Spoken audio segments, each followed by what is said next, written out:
Selamat datang di channel Pemuja Malam. Jangan lupa like, share, and subscribe ya. Terima kasih.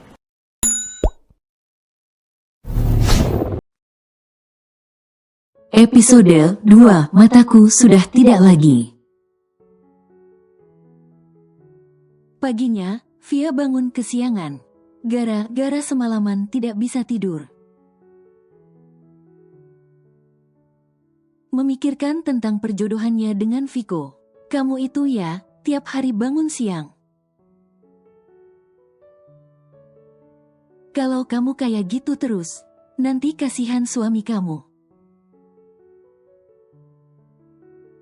Tidak ada yang buatin sarapan dan nyiapin segala keperluannya. Omel Bu Yanti Mama Via.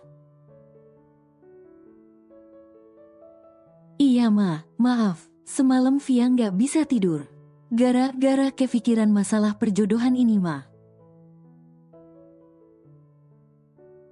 Via masih kuliah, tapi Via sudah mau nikah. Terus apa kata teman-teman Via di kampus Ma? Jawab Via jujur, sudahlah nak, kamu nggak usah khawatir kayak gitu. Jangan dengerin kata orang lain. Yang harus kamu dengerin nanti itu kata-kata dari suami kamu. Tidak boleh nolak ataupun bantah, entar dosa lo. Sahut Pak Mizan ayah Via. Masih calon suami ayahku sayang, kata Via sambil mengunyah sarapannya. Sesampainya di kampus, Via langsung menuju ruangan praktek. Yang kemarin Via disuruh buka sebelum kelas dimulai. Di sana Viko sudah menunggu di depan pintu. Dan belum terlihat satupun mahasiswa yang datang. Via berjalan mendekati Viko. Tapi tiba-tiba ada dua orang siswa yang berlarian tidak sengaja menabrak Via. Via terjatuh di pelukan Viko. Via merasakan dadanya deg-degan, tapi berbeda dengan Viko. Viko memberi tatapan yang tajam ke Via. Sampai kapan kamu mau peluk saya seperti ini? Bentak Viko. Maaf pak. Jawab Via gagap. Saya sudah suruh kamu buka lebih pagi ruangan ini. Tapi saya sudah nunggu kamu hampir 1 jam. Viko benar-benar marah lantaran Via telat. Meski mahasiswa lainnya belum datang, tapi Viko adalah tipe orang yang tepat waktu dan tidak suka menunggu. Via hanya diam dan tak berani berbicara. Pasalnya memang benar Via yang bersalah saat ini. Dan saat Via mau pergi meninggalkan Viko, mau kemana kamu? Saya belum menghukum kamu. Kamu saya hukum bersihkan ruangan saya. Sekarang dan tidak ada tapi-tapian. Viko menatap Via yang sama sekali tidak angkat bicara. Kenapa diam? Cepat bersihkan ruangan saya. Bentak Viko. Baik pak. Kata Via. Ini dosen PMS atau gimana sih? Dari tadi ngomel mulu, marah mulu. Suaranya udah keras banget kayak toa lagi. Batin Via. Bisa mati muda gue kalau dia jadi suami gue beneran. Batin Via lagi. Setelah membersihkan ruangan Viko, Via duduk di sofa yang berada di ruangan Viko. Tanpa sadar Via tidak sengaja ketiduran, karena kecapean sehabis bersih ruangan Viko.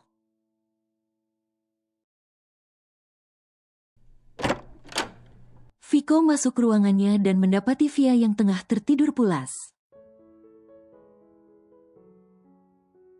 Ini anak sebenarnya cantik sih, kecil mungil seperti ini. Batin Viko memperhatikan Via sedang tidur. Viko gelagapan saat Via bangun dan mendapati dirinya, yang duduk di samping Via dan sedang memandangi Via. Kamu saya suruh bersih ruangan saya. Malah enak-enakan tidur di sini. Bentak Viko. Ngomel lagi. Apa nggak bisa ya, bicara halus sedikit? Nggak usah teriak kayak gitu. Batin Via yang masih diam. Maaf pak, saya ketiduran. Jawab Via. Saya sudah beresin ruangan ini pak. Saya keluar dulu pak, saya masih ada kelas. Pamit Via ke Viko. Viko hanya diam dan tak bicara. Viko hanya memperhatikan gadis yang berjalan keluar dari ruangannya itu, yang sebentar lagi akan jadi istri sahnya. Jam 1.45 waktunya Via pulang. Via nunggu jemputan dari supir ayahnya. Biasanya Via selalu numpang mobil Henny, tapi hari ini Henny tidak ada kelas. Jadi Via harus mau tak mau diantar jemput oleh supir ayahnya. Sebenarnya Via sudah diberikan mobil oleh ayahnya.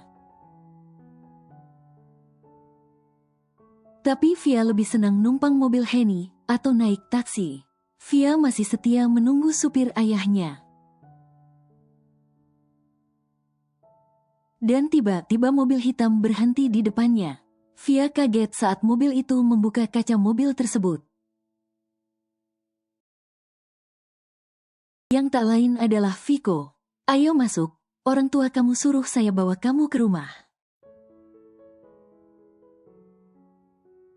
Mereka sudah ada di sana nunggu kamu, ajak Viko dengan nada ketus.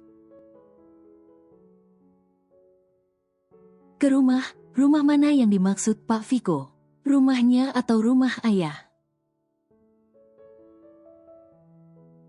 Batin Via yang masih bengong mencerna kata-kata Viko. Cepetan masuk, malah bengong lagi. Sampai kapan mau di sana terus? Teriak Viko. Memang mau ke rumah siapa pak? Tanya Via. Ke rumahku, orang tuamu beserta adik kamu sudah di sana. Entar malam bakal ada makan malam bersama. Saya disuruh papi ajak kamu sekalian, kata Viko. Via hanya beroh dan masuk ke mobil Viko. Di lain sisi ada seorang wanita yang memperhatikan mobil Viko diam-diam.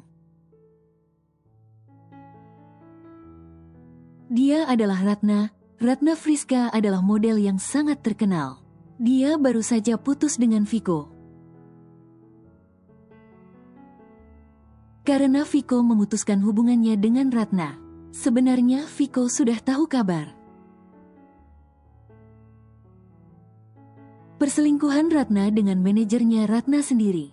Tapi Viko lebih memilih diam dan memutuskan Ratna. Karena alasan papinya menjodohkannya dengan anak dari teman papinya. Dan disitulah Ratna merasa tidak rela begitu saja putus dari Viko. Siapa wanita itu? Kenapa dia masuk ke dalam mobil Viko? Gumam Ratna bertanya-tanya. Awas aja kamu Jala. Kamu tidak bakal bisa rebut Viko dari tanganku. Aku akan ambil Viko lagi. Batin Ratna marah. Sesampainya di rumah Pak Rusdi, papi Viko. Viko memarkirkan mobilnya. dan langsung turun begitu saja tanpa memperhatikan Via. Via yang masih di dalam mobil mencibirkan bibirnya karena kesal dengan sikap Viko yang dingin. Di sepanjang jalan tadi pun, Viko dan Via saling diam tanpa berbicara. Saat Via mencoba berbicara, tapi Viko hanya diam dan tak menjawab omongan Via. Via merasa sangat kesal dengan sikap Viko yang tidak bisa diajak bicara itu. Via turun dan mobil. Via terheran-heran dengan rumah mewah yang ada di depan matanya itu. Wow, apakah ini rumah Pak Viko? Besar dan elegan sekali. Apa benar ini bakalan jadi calon rumahku nanti? Batin Via sambil membayangkan dia hidup di rumah besar itu. Sebenarnya rumah Via juga besar. Tapi tak sebesar rumah Viko saat ini. Nak Via sudah datang, kemari nak. Panggil Pak Rusdi Papi Viko. Assalamualaikum Om, maaf nunggu Via lama ya. Ayah sama ibu di mana Om? Tanya Via. Waalaikumsalam nak, jangan panggil Om dong. Panggil Papi saja ya, seperti Viko panggil ke saya dengan sebutan Papi. Jawab Pak Rusdi. Papi. Kata Via sambil tersenyum. Via adalah anak yang sopan dan pintar ambil hati orang tua. Via bisa meluluhkan hati para orang tua, tapi tidak dengan meluluhkan hati Viko. Tapi mungkin belum, bentar lagi juga luluh kok hatinya Viko. Ayo masuk nak, Mama sama ayah kamu ada di dalam. Kata Pak Rusdi yang mengajak Via masuk ke rumah besar itu. Makasih Papi. Jawab Via sambil tersenyum dan dibalas senyum oleh Papi Rusdi. Via beserta ayah dan mamanya mengobrol dengan Pak Rusdi. Dan bersantai di ruangan keluarga. Di sana juga ada adik perempuan Via, yang hanya berdiam diri memainkan HP-nya, karena tidak tahu apa yang para orang tua bicarakan bersama sang kakak.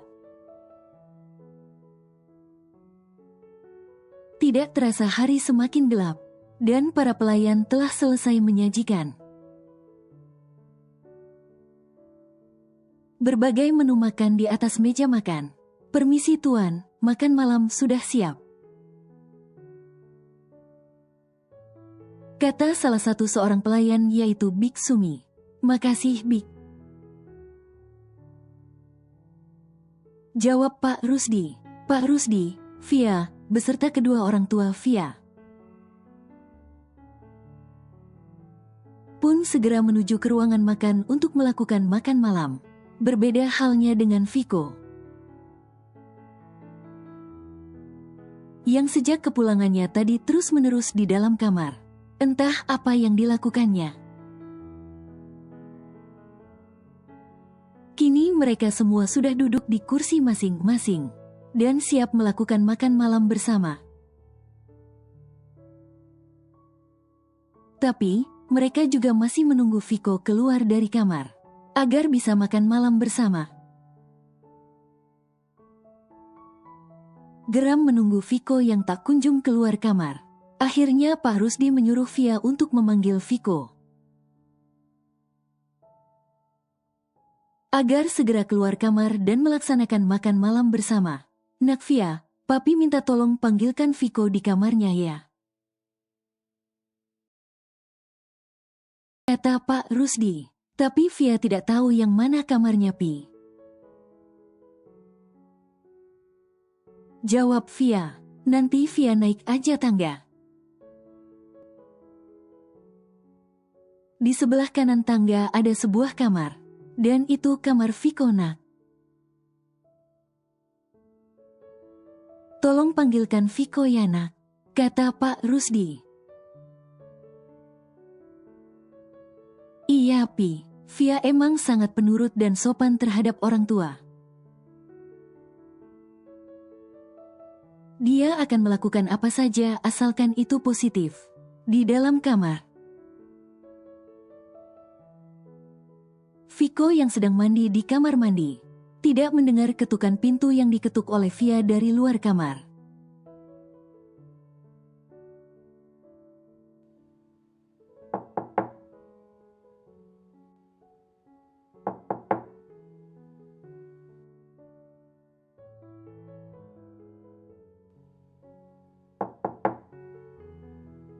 Via sudah mencoba mengetuk pintu dari luar.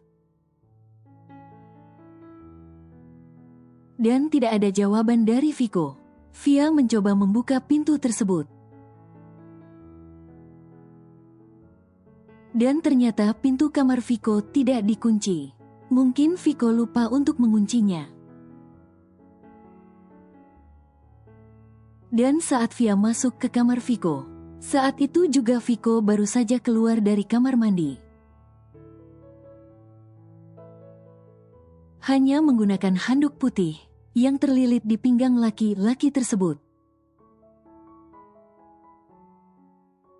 Via tersentak kaget karena melihat seseorang berbadan tinggi, putih, berbadan elastis, berdada bidang, dan kotak-kotak roti sobek di perut Viko. Via langsung menutup mata dan berbalik badan memunggungi Viko. Ah mataku sudah tidak perawan lagi, batin Via dalam hati. Memang ini bukan pertama kalinya Via melihat roti sobek di perut. Via sering melihat drama Korea kesukaannya yang memperlihatkan perut kotak-kotak roti sobek tersebut. Tapi ini juga pertama kalinya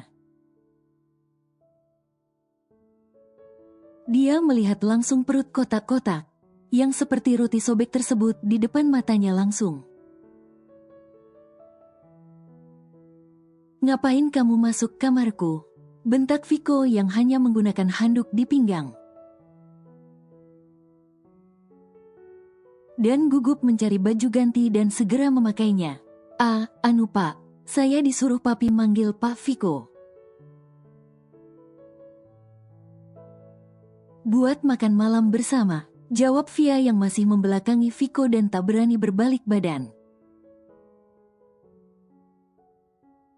Papi siapa yang kamu maksud? Tanya Viko.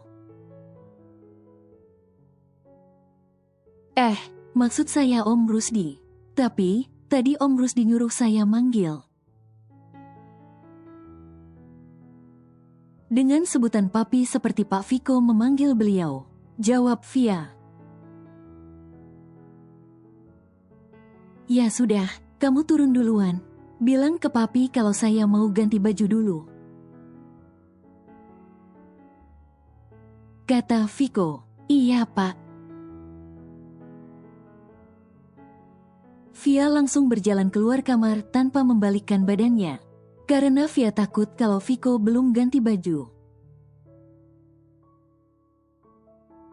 Dan hanya menggunakan handuk yang melilit di pinggangnya saja.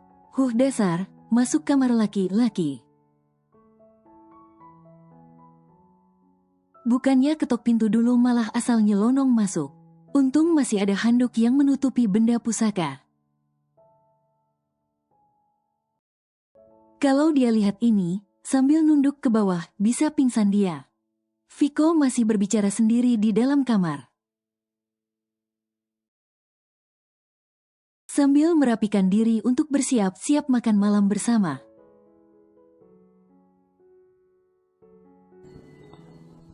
Bersambung.